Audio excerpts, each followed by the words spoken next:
bonjour à tous. Je suis ravie d'être là. Est-ce que vous m'entendez? Non. Pourtant, le micro marche. Il faut peut-être être tout à côté, c'est ça? Voilà. Il faut l'avoir comme un esquimau quand on allait au cinéma quand on était petit. Je suis ravie d'être là. Je me présente rapidement. Je suis depuis très très longtemps éditeur pour la jeunesse. J'ai passé de longues années chez différents éditeurs et jusqu'à dernièrement j'étais rédactrice en chef de journaux que vous connaissez bien, je pense, qui sont Gelmir, mes premiers Gelmir, etc. chez Bayard Presse. À ce titre d'ailleurs, j'étais l'année dernière, non, il y a 2 ans, au congrès de l'ANCLI. À Lyon, quand l'illettrisme était grande cause nationale et Gelmir en faisait partie. Mais depuis le mois de septembre, j'ai changé d'emplacement dans ce grand puzzle qu'est la rencontre des enfants et de la lecture, puisque je suis rédactrice en chef de la revue des livres pour enfants, que vous connaissez, j'imagine.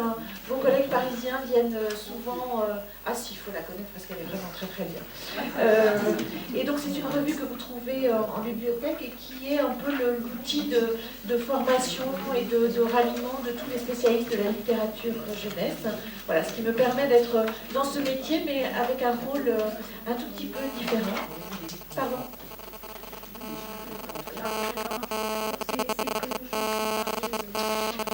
C'est une revue qui paraît tous les 2 mois, et qui est éditée par le Centre national des livres pour enfants, de la littérature jeunesse, à la BNF. Et la BNF, c'est l'endroit qui va vous accueillir sur la fin de cette rencontre en fin d'année.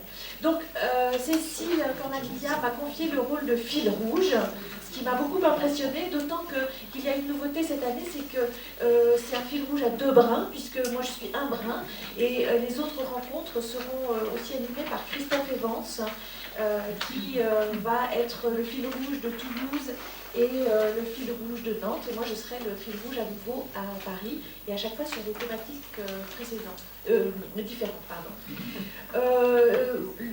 Dans votre petit document, Christophe Evans a fait un document de synthèse pour cadrer l'ensemble de cette thématique, et je vous invite à le lire très précisément. Je ne vais pas évidemment vous le relire à haute voix, ce serait très inutile, mais ce que je vois, c'est que cette problématique très large qui est pour un égal accès des enfants à la lecture, c'est cette thématique-là qui va charpenter l'ensemble des rencontres qui vont avoir lieu ce printemps. C'est un énoncé ambitieux, parce que l'égalité, il n'y a rien de plus ambitieux, je pense, parce qu'on n'imagine jamais une égalité vers le bas, mais toujours une égalité vers le haut. Et c'est une dynamique ascensionnelle qui suppose que l'on accueille tout le monde sur le chemin, et c'est quelque chose de très très ambitieux. Donc c'est beau, c'est un joli sujet de travail. Et puis vous verrez que quand on parle de cette égalité d'accès, on hésite entre le mot lecture et culture. L'égal accès de tous à la lecture ou l'égal accès de tous à la culture. Et je trouve que cette hésitation est une jolie hésitation, parce que la lecture est contenue dans la culture, mais la culture, ce n'est pas que la lecture. Et je pense qu'il faut toujours avoir ça, nous qui sommes militants de la lecture, et Dieu sait que ça nous anime, il faut toujours avoir en tête que la culture c'est beaucoup de choses, que la lecture ça en est une autre. Je voudrais juste prendre un exemple. Je suis allée récemment au cinéma voir un film magnifique qui s'appelle Tombouctou. J'imagine que je ne suis pas la seule à l'avoir vu, c'était un film très très beau. Et on s'aperçoit que dans ce film, quand je suis sortie, je me suis dit, mais il n'y a pas, dans cette famille que l'on suit, à un seul instant, il n'y a pas de lecture, il n'y a pas de livre, mais il n'y a pas rien néanmoins. Il y a beaucoup de choses dans cette famille qui est installée dans une tente au milieu du sable. Voilà. Et je trouvais que c'était juste un joli regard sur la différence entre la lecture et la culture. Donc voilà, là où il n'y a pas de lecture, il n'y a pas rien, et c'est vraiment très très important de le voir. Et puis la lecture et le livre, ce sont aussi 2 choses différentes, et que tout ça, ce sont des poupées russes, mais on peut lire, et pas seulement dans des livres, et pas seulement avec des livres. Donc voilà, tout ça ça nous pousse à utiliser les mots avec précaution et avec délicatesse. Donc les 4 sessions, on vous en a parlé, vont avoir lieu. J'ai le privilège d'ouvrir la première. Alors, notre interlocuteur ce matin est le coordinateur national de l'Agence nationale de lutte contre l'illettrisme. Donc, forcément, le terme d'illettrisme va arriver assez souvent. La première précaution, quand même, c'est de dire que l'illettrisme, ce n'est pas une problématique d'enfant. C'est une évidence, mais je pense qu'il faut la redire à chaque fois.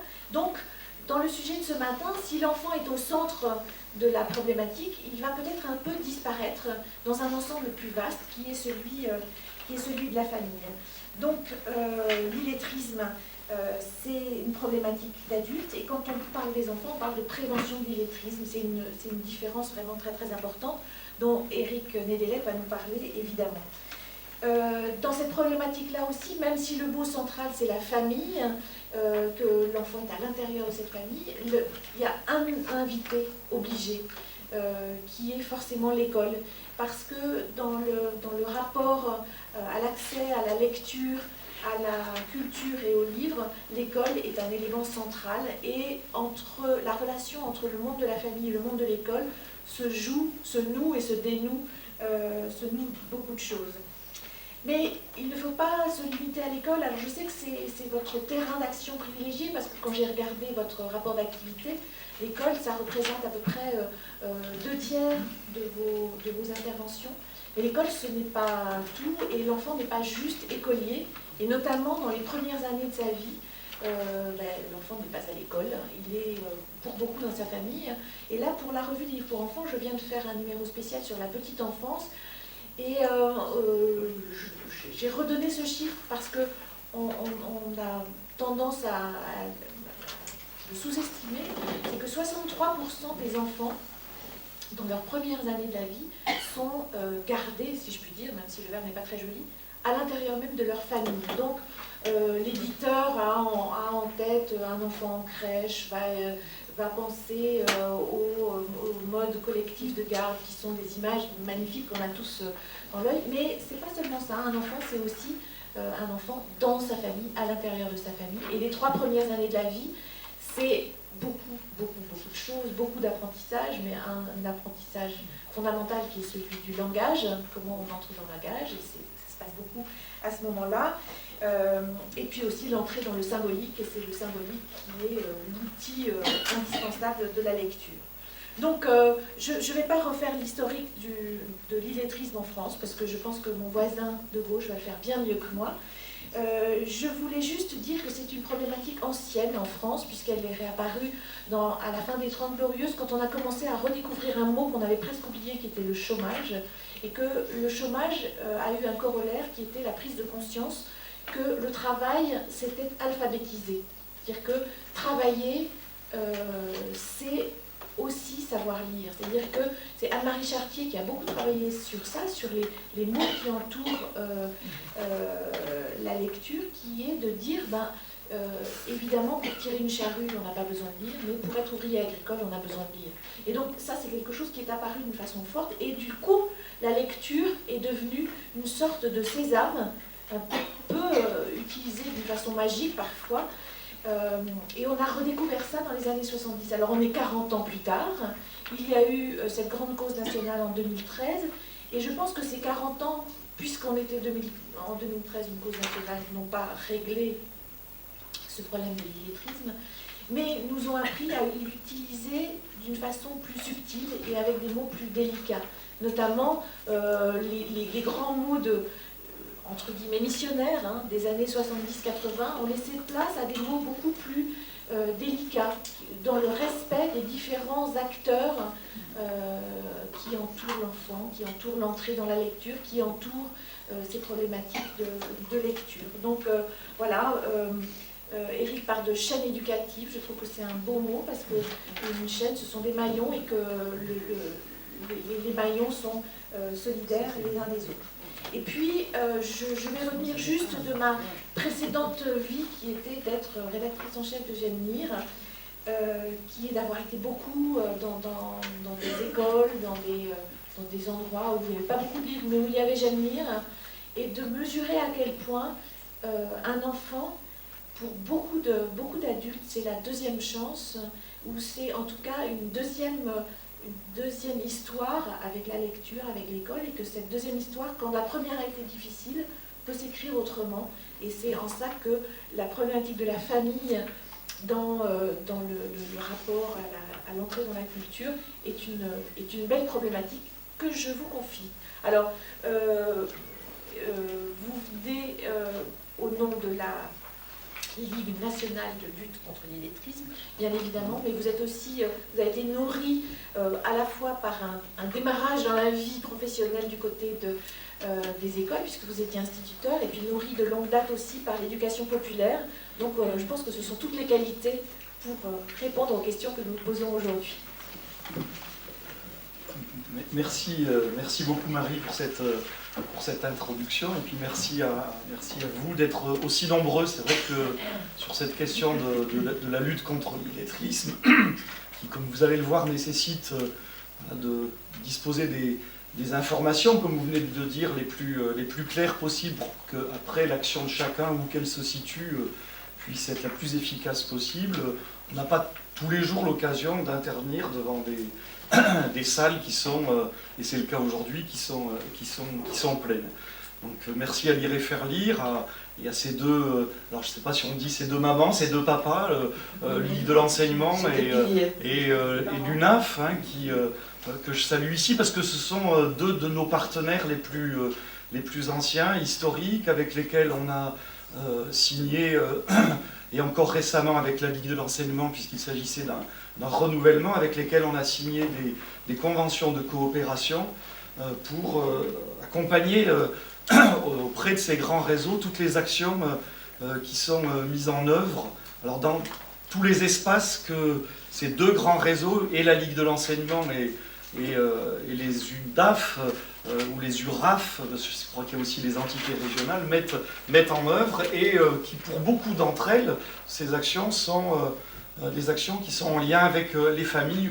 On aura l'occasion d'y revenir, puisque je vais vous faire une intervention qui est en deux grandes parties. Une première, comme l'a introduit Marie, il est important d'avoir les idées claires, quel que soit le contexte, quels que soient les acteurs auxquels on s'adresse, d'avoir les idées claires sur un problème qui semble être aujourd'hui, pour les spécialistes que nous sommes, les initiés, être mieux connus, mieux compris, mais qui reste encore source d'un grand nombre de confusions, d'un grand nombre d'idées reçues, d'un grand nombre de représentations. Donc dans cette première partie, on parlera d'illettrisme évidemment, sans trop s'appesantir peut-être sur l'organisation des politiques de lutte contre l'illettrisme dans notre pays, même si c'est important, notamment sur le champ de la petite enfance, de la lecture.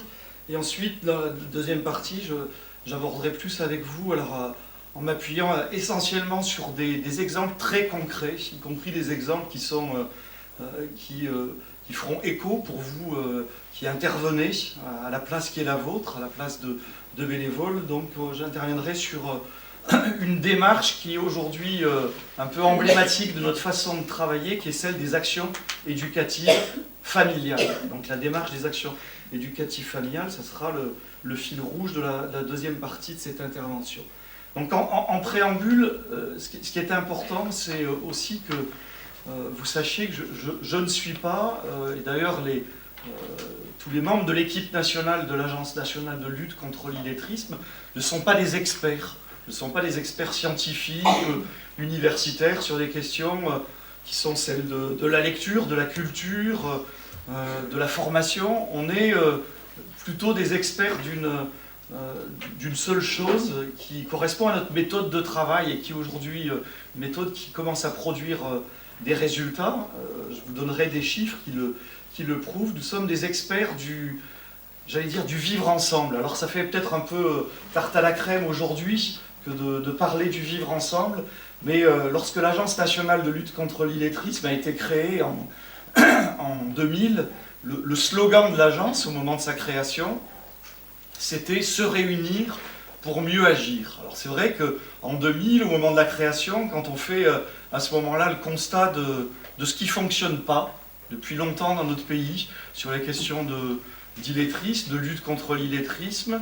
On y reviendra sur ces dysfonctionnements, parce qu'il faut être très vigilant, très concentré, parce que ce sont des dysfonctionnements qui peuvent aussi parfois revenir. Donc on a décidé à ce moment-là de dire que la méthode de travail de cette structure, qui est un peu particulière, c'est un groupement d'intérêt public. Donc groupement d'intérêt public, ça veut dire qu'on travaille aussi bien avec les principaux concernés lorsqu'il s'agit de lutter contre l'illettrisme, c'est-à-dire c'est ceux qui mettent en œuvre les politiques publiques, sur le plan national comme sur le plan local. Alors avec évidemment, et on reparlera beaucoup de l'école, le ministère de l'Éducation nationale, le ministère du Travail et de la formation professionnelle, puisque quand un adulte est en situation d'illettrisme, l'objectif c'est qu'il en sorte. Et pour qu'il en sorte, il faut, entre autres, on y reviendra aussi, qu'il puisse accéder à des formations, et ces formations sont des formations qui relèvent de la compétence aujourd'hui d'un grand nombre d'acteurs, notamment des conseils régionaux, mais aussi du ministère du Travail, de l'Emploi et de la formation professionnelle.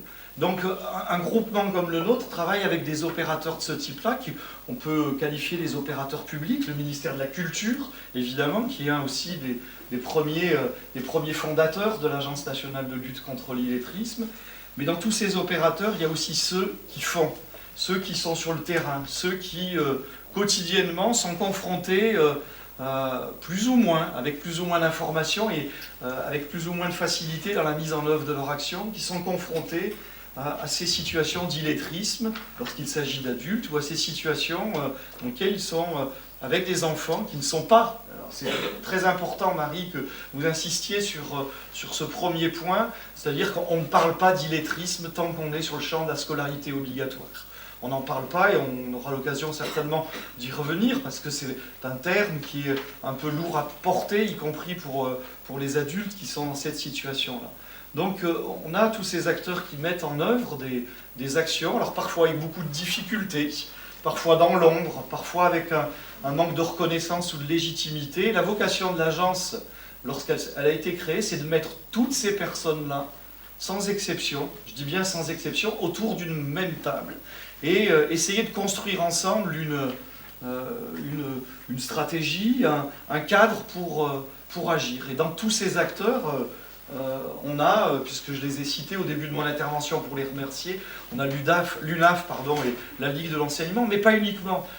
Les acteurs, ceux qu'on appelle nous de la société civile, c'est aujourd'hui plus d'une centaine d'organisations qui se réunissent dans une instance, dans notre comité consultatif, et on va retrouver les partenaires sociaux, les grandes associations caritatives, tous les grands acteurs, on va dire, de l'éducation populaire, tous les mouvements éducatifs qui interviennent sur le champ scolaire, périscolaire, extrascolaire, sur le temps des loisirs, sur le temps des vacances, les acteurs du monde de la culture, avec notamment, là pour le coup, des experts de la littérature de jeunesse. Je pense à des acteurs comme Quand les livres relient, comme Agir contre les exclusions et les ségrégations culturelles.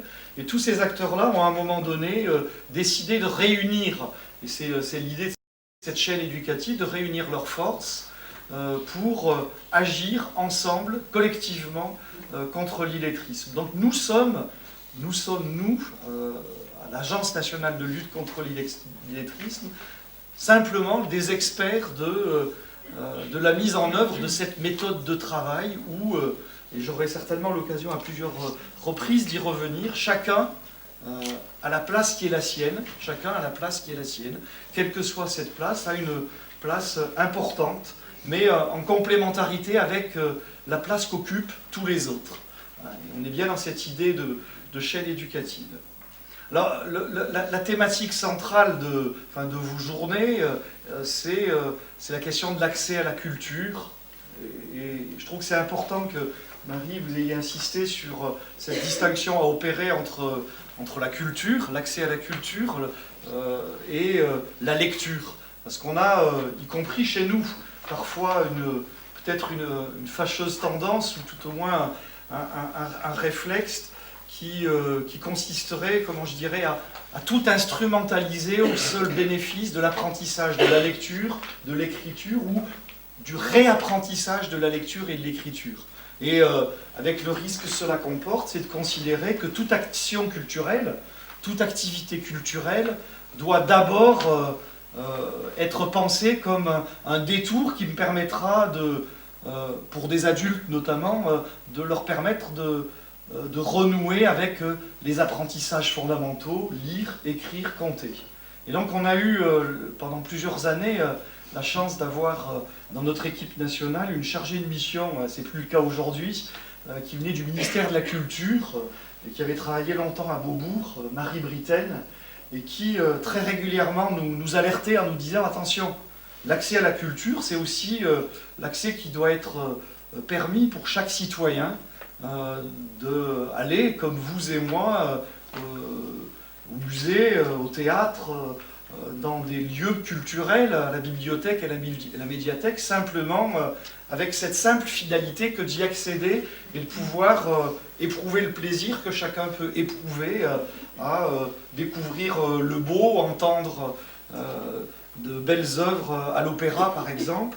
Donc ça c'est extrêmement important de bien faire cette dissociation et de bien comprendre que la culture, la lecture comme vous le disiez, et l'écriture sont une composante, mais si je dis ça, et c'est un élément important, c'est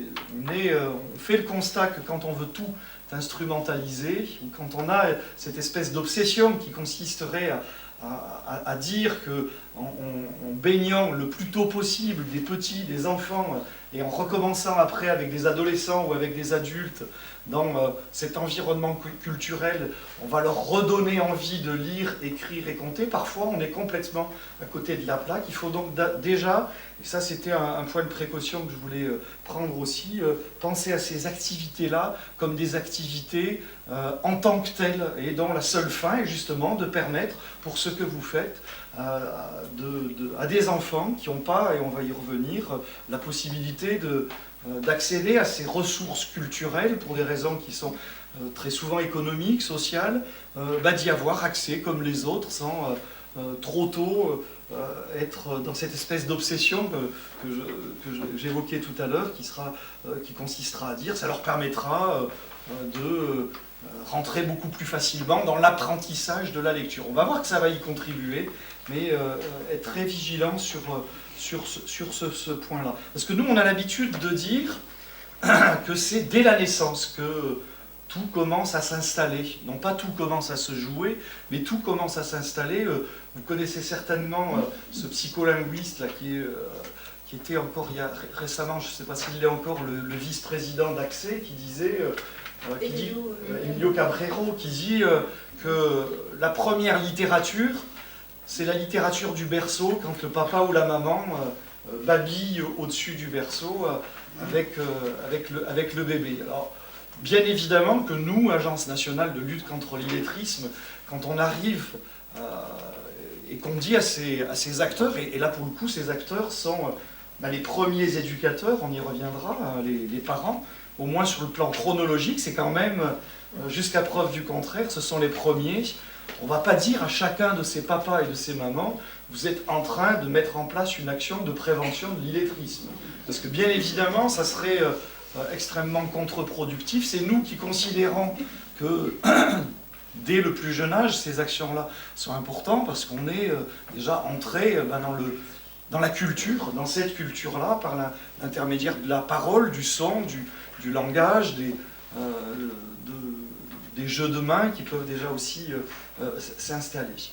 Alors pourquoi le lien, avant d'aborder, excusez-moi, la question de l'illettrisme, pourquoi le lien avec les familles est si important? Alors on l'abordera surtout dans la deuxième partie qui sera consacrée aux actions éducatives familiales, mais parce que justement, comme je vous le disais, qu'on le veuille ou non, parce que là il peut y avoir parfois, et il y a eu pendant longtemps dans toute l'histoire de notre école, qui s'est construite quand même avec cette approche qui était celle de dire qu'il fallait arracher l'enfant de sa famille. Si on relit certains discours de Jules Ferry d'ailleurs, c'était très clairement ce qu'il disait, qu'il était important de faire cette cette coupure, hein, et c'était des termes qui étaient utilisés, qui sont parfois encore utilisés. Hein, en pédagogie, on dit que pour apprendre, il faut être arraché de son contexte d'origine, et que c'est par l'accommodation qu'on arrive à apprendre plus facilement. C'est un peu plus compliqué aujourd'hui. C'est un peu plus compliqué aujourd'hui, et qu'on le veuille ou non, quoi que certains disent, donc je répète que les familles sont les premiers éducateurs, au moins sur le plan chronologique, et ça c'est toujours aussi dans les préambules de nos interventions quelque chose sur lequel on insiste, c'est on n'a pas de débat à avoir sur la question de famille démissionnaire ou pas, famille qui s'intéresse ou pas, famille qu'on ne voit. On a plutôt à s'interroger sur qu'est-ce qui fait que certaines familles ne viennent pas, ou ne viennent moins, ou se sentent exclues, ou ne comprennent pas, ou ne disposent pas, et on y reviendra de toutes les clés pour entrer, pour accéder à ces différents espaces que sont l'école, les espaces culturels, ou d'autres espaces aussi, les espaces associatifs. Donc on partira d'un postulat, c'est que toutes les familles souhaitent que leurs enfants réussissent. Toutes les familles souhaitent que leurs enfants réussissent. On le dit, et je le dis d'une façon assez péremptoire, pour dire qu'à partir du moment où on part de ce postulat-là, l'action, quelle qu'elle soit, va être différente. Si on commence à émettre le moindre doute sur ce postulat-là, on va avoir un certain nombre de difficultés sur lesquelles je reviendrai.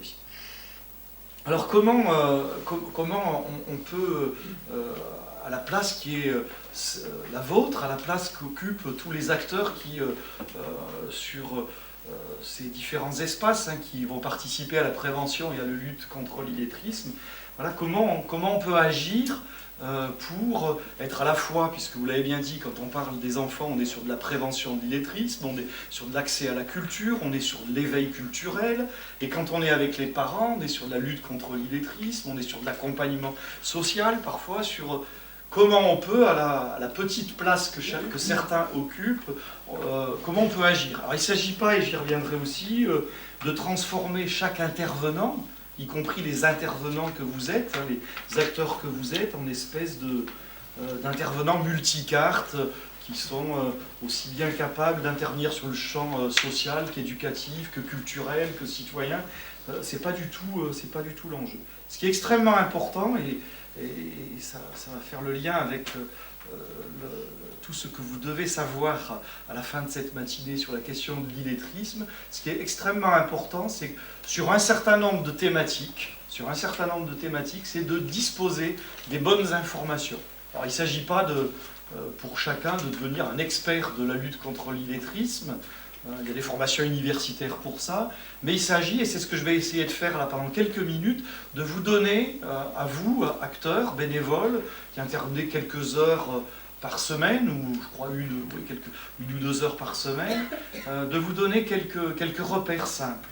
Quelques repères simples pour que, à un moment donné, si vous êtes directement ou indirectement confronté dans le cadre de votre activité, mais y compris dans d'autres cadres, à des situations comme celle-ci, vous soyez moins démunis, vous puissiez disposer de quelques éléments de langage, et que vous puissiez éviter, parfois avec toutes les bonnes intentions du monde, hein, j'y reviendrai, de bloquer quelqu'un ou de ne pas faciliter l'accès à ces personnes qui, je le rappelle, veulent toutes que leurs enfants réussissent, et qui veulent toutes aussi, qui ont toutes un projet d'émancipation. Alors, la question de l'illettrisme. Je ne vais pas revenir sur l'histoire, c'est vrai qu'on dit parfois d'une façon un peu humoristique que ceux qui ont inventé l'illettrisme, c'est Athée Descartes, qui dans les années 70 ont pris conscience, avec le début de la crise économique, que c'est le fondateur d'Athée Descartes qui, dans les bidonvilles de la région parisienne, s'apercevait qu'il y avait là des personnes qui, bien qu'ayant été scolarisées en France, bien qu'ayant suivi une scolarité au moins sur le plan de la durée qui était normale, hein, au moins de 6 ans à 16 ans, ne maîtrisaient pas les savoirs de base pour être autonome dans des situations de la vie quotidienne. Donc c'est les premiers à avoir pris conscience de ça. On va être honnête, ça n'a pas été une question qui a été pendant longtemps portée politiquement. On a parfois affiché, dès le début des années 80 d'ailleurs, que c'était une priorité de l'État. Mais si on regarde ceux qui agissaient à ce moment-là, qui sont encore d'ailleurs des acteurs qui sont présents sur ce champ-là, c'était plutôt les grandes associations caritatives. Parce que c'était quelque chose qui était encore profondément lié à la pauvreté, ça l'est encore, on le verra, à l'exclusion, à toutes ces situations-là. Et c'est une question qui n'a jamais, dans les premières années, qui n'a jamais été vraiment pris en compte, pris à bras le corps par les différents pouvoirs publics sur l'ensemble des champs qui sont concernés. C'est ce qui fait qu'on a longtemps considéré, moi j'ai commencé à travailler par exemple dans la formation continue dans les milieu des années 80 et 90, on disait, nos responsables nous disaient ces questions qui sont liées à l'apprentissage, au réapprentissage de la lecture et de l'écriture, laissez ça aux associations, laissez ça aux bénévoles, laissez ça au milieu de l'insertion ou du caritatif, avec ce côté un peu péjoratif, mais ce côté aussi un petit peu pratique, c'est que ça coûte rien. Hein, ça coûte rien et ça permettait parfois de se donner une forme de bonne conscience pour les pouvoirs publics en se disant qu'il y avait un certain nombre d'acteurs qui agissaient sur ce champ-là. Et au début des années 2000, je ne veux pas trop m'alourdir sur l'aspect historique parce que ce n'est pas ce qui est le plus important, il y a eu donc avec un rapport qui a été rédigé en 1998 par la personne qui a été notre première directrice, Marie-Thérèse Geffroy. Elle a quand même pointé ces problèmes-là, ces difficultés-là. C'est que cette question de l'illettrisme a été généralement, pendant toutes ces années-là, le parent pauvre des politiques publiques, c'est-à-dire avec des actions très mal financées. Ça a été aussi un sujet qui a été l'objet de beaucoup de querelles universitaires entre experts qui chacun y allait de sa définition, qui chacun y allait de son interprétation sur les causes, sur les origines. Et avec, pendant trop longtemps, on n'en est sorti que récemment, une attitude qui finalement ne consistait par rapport à un problème de cette ampleur-là, mais qui au début des années 2000, puisque j'en suis là, on n'en connaît pas l'ampleur. On dit qu'il y a des personnes qui, dans notre pays, sont en situation d'illettrisme. Alors on va piocher dans différentes enquêtes internationales de l'époque, et on entend tout et plutôt un peu n'importe quoi sur ces questions-là, sur des 30% de la population française qui serait en difficulté avec les savoirs de base. Mais on n'a pas, pour l'instant, à cette époque-là, on ne s'est pas donné les moyens de savoir qui est concerné, où sont les personnes concernées, que font-elles, quel âge ont-elles, dans quel territoire elles vivent. Donc quand l'Agence nationale de lutte contre l'illettrisme a été créée, le premier enjeu, ça a été de mettre tout le monde autour de la table et de se mettre d'accord sur une définition. Quand on parle d'illettrisme, on parle de quoi? On parle de quoi? Et aujourd'hui encore, je peux vous le dire, enfin, presque quotidiennement, on est obligé, nous, de se bagarrer pour éviter toutes les confusions. Et toutes les confusions entre 4 situations. Et je prends le temps de bien vous les expliquer parce qu'elles sont extrêmement importantes, surtout aujourd'hui. Il y a une première situation qui est celle des personnes qui ne parlent pas le français parce que ce n'est pas leur langue maternelle, parce qu'ils viennent d'un pays étranger et qu'ils ont besoin d'apprendre le français comme une langue étrangère. Donc dans les dispositifs, c'est ce qui relève pour les spécialistes du FLE. On entend parler du FLE, le français langue étrangère. Donc c'est la situation qui serait la vôtre si vous partiez en Russie, au Mexique, et que vous ne parliez pas la langue de ce pays dans lequel vous iriez vivre, et vous auriez besoin d'aller d'apprendre pour être autonome à minima dans un certain nombre de situations, d'apprendre la langue de ce pays d'accueil. Donc ça c'est une problématique qui est très courante, qui est liée à l'immigration, qui est très présente dans certains territoires, mais qui n'est pas la même que celle qu'on va évoquer. Parce qu'une personne, alors il y a évidemment des nuances. Je n'ai pas le temps de vous donner toutes les nuances, mais on a aussi des personnes qui, venant de leur pays étranger, dans leur pays d'origine, n'ont pas eu une scolarité, voilà, ont eu une scolarité chaotique. Hein. On a eu des personnes qui ont vécu une scolarité qui est très proche de celle justement sur laquelle on va revenir pour définir les situations d'illettrisme. Mais ils n'ont pas le même rapport avec la langue française et avec le savoir que celle dont on va parler. Après, il y a une deuxième situation qui est beaucoup moins courante aujourd'hui, beaucoup moins fréquente dans notre pays, c'est la situation de l'analphabétisme, c'est-à-dire des personnes qui ne sont jamais allées à l'école. Donc qui ont besoin d'apprendre à lire, écrire, compter, qui ont besoin d'apprendre l'alphabet, qui n'ont jamais été en contact, là pour le coup, avec l'écrit. Donc, dans un pays comme le nôtre, où la scolarité est obligatoire depuis bien plus de 100 ans maintenant, on part du principe que, a priori, tout le monde est allé à l'école. Alors, il y a encore quelques poches dans les départements d'outre-mer, notamment en Guyane ou à Mayotte. Hein, moi, j'ai fait quelques missions là-bas.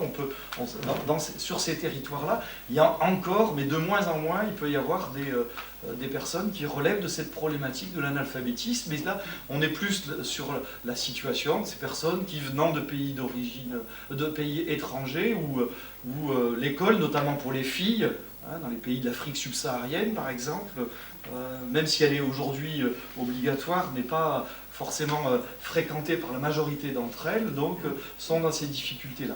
Mais ça reste beaucoup moins important que la troisième situation, celle qui nous réunit indirectement aujourd'hui, qui est la situation de l'illettrisme, qui qualifie donc cette situation de personnes qui ont été à l'école.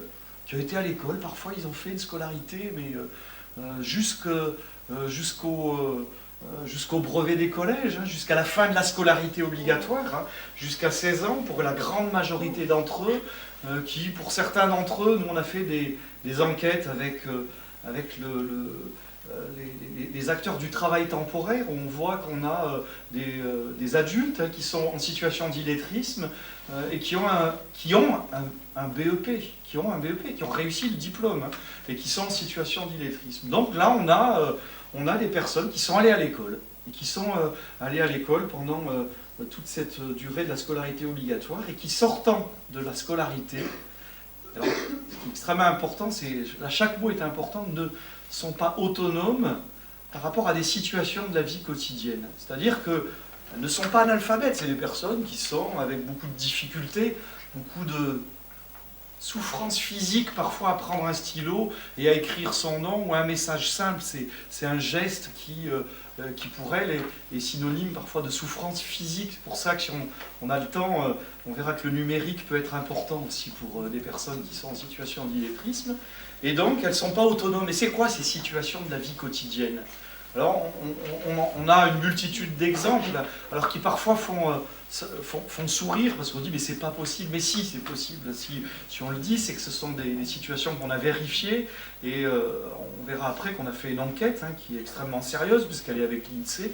Donc c'est des personnes qui, par exemple, ne peuvent pas retirer seules de l'argent à un distributeur automatique de billets, qui ne peuvent pas retirer seules un billet de train dans une petite gare régionale, où on n'a plus personne de vivant derrière un guichet qui va pouvoir répondre à une question. Hein, voilà, et ce n'est pas uniquement vrai d'ailleurs que pour les personnes en situation d'illettrisme. Hein, les bornes aujourd'hui qui se multiplient hein, sur plein de champs posent des difficultés.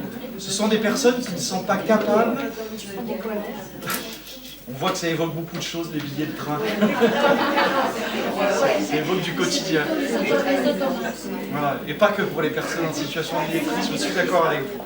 Ce sont aussi des personnes qui ne sont pas capables de comprendre une consigne de travail très simple, qui est parfois une consigne de sécurité. Ce sont des personnes qui, quand elles travaillent en poste, par exemple, il y en a beaucoup qui travaillent sur le secteur de l'aide à domicile, au moment de la relève, elles ne vont pas être en capacité, et puis comme elles le cachent, on verra pourquoi, elles le cachent, elles ne vont pas être en capacité de laisser un petit message simple pour la collègue qui va prendre la relève.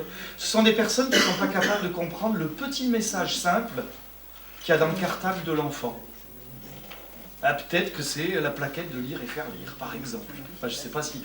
Parce que c'est vrai que le cartable de l'enfant, alors on s'était, dans le cadre d'une expérimentation qu'on avait conduite il y a quelques années, on avait essayé de regarder ce qui passait dans le cartable d'un enfant au mois de septembre, hein, pendant ce mois-là où les fédérations de parents d'élèves, les associations de quartier, l'école évidemment veut faire passer de l'information.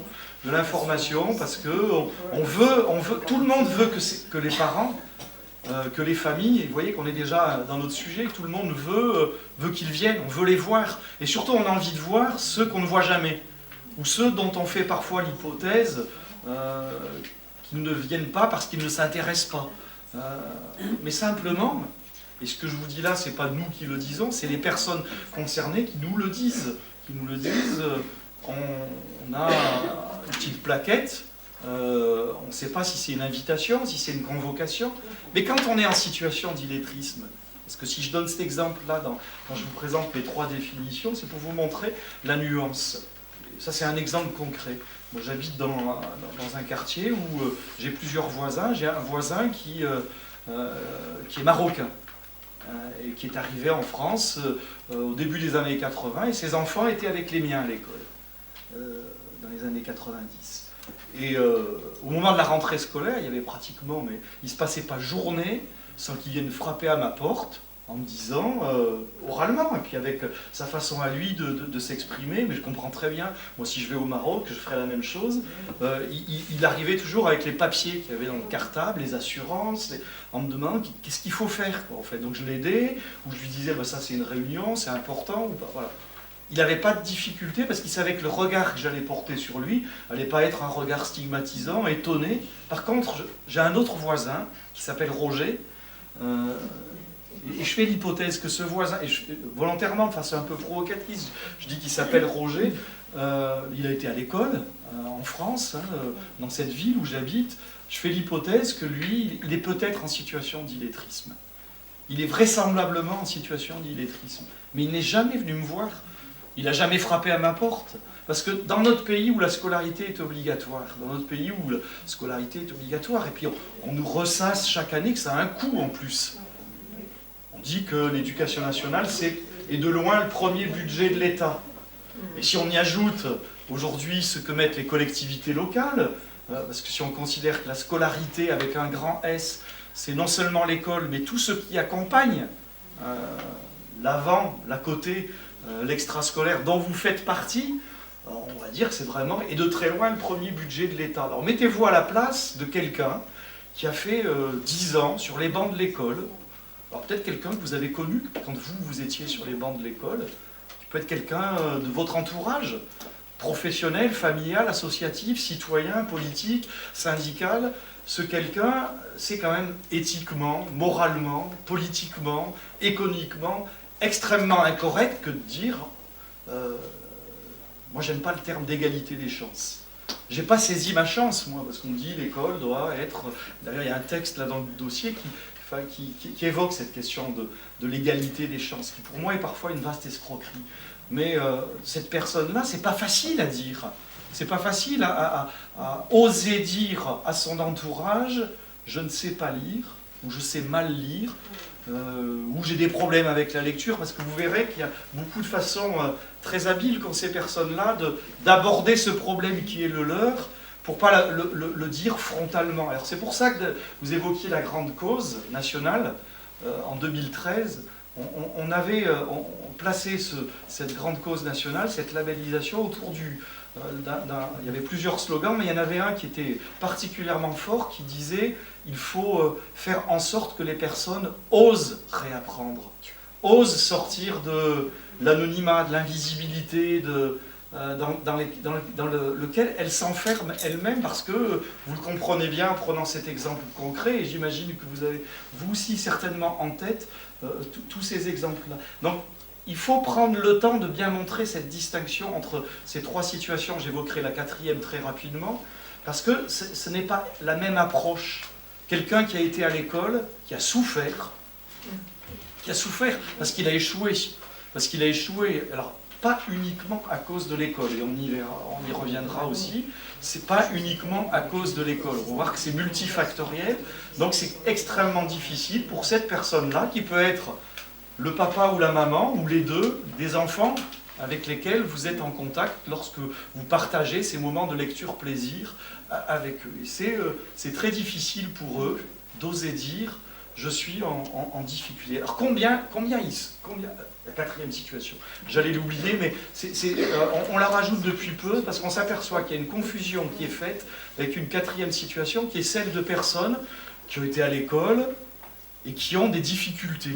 Quand je dis qu'ils ont des difficultés, c'est-à-dire que ça relève qui ont de gros problèmes dans la rédaction, dans l'orthographe, et il y a encore beaucoup de confusion là aussi. Vous connaissez aussi certainement dans vos proches entourages des personnes comme ça qui voilà, on dit qu'ils font des fautes à tous les mots, mais ce sont quand même des personnes qui seront capables, à minima, dans un contexte sécurisant, de laisser un petit post-it sur le frigo, et au moins de comprendre un message simple. Elles ne sont pas en situation d'illettrisme. Alors si c'est des réelles grandes difficultés, elles peuvent être juste à la limite supérieure. Parce que c'est toujours le problème des tests. Nous, on considère que quand on est sorti de ce que nous on appelle le degré 2, qu'on est juste un point au-dessus, on n'est plus au regard de nos critères à nous considérés comme en situation d'illettrisme. Mais on est encore quand même en sérieuse difficulté. Et si rien n'est fait dans la continuité, c'est Viviane Bouis, qui est inspectrice générale de l'éducation nationale, qui dit souvent que, alors elle le dit pour les enfants, et moi je l'ajoute pour les adultes, qu'il faut toujours s'assurer que les apprentissages s'inscrivent dans la durée et l'irréversibilité. La durabilité et l'irréversibilité. Parce qu'on peut ponctuellement, et c'est ce qui se passe à l'école très souvent, on enchaîne, on empile, et on est parfois saisi d'une frénésie qui est celle de la peur de perdre du temps. Et on s'aperçoit que parfois les apprentissages s'empilent, et on n'a pas vérifié que les tout premiers, le socle, les fondations, et c'est pour ça que j'utilise ce terme-là, parce qu'aujourd'hui c'est le terme qui est utilisé, et pour les enfants et pour les adultes, le socle, parce que c'est une fondation sur laquelle tout le reste va se construire.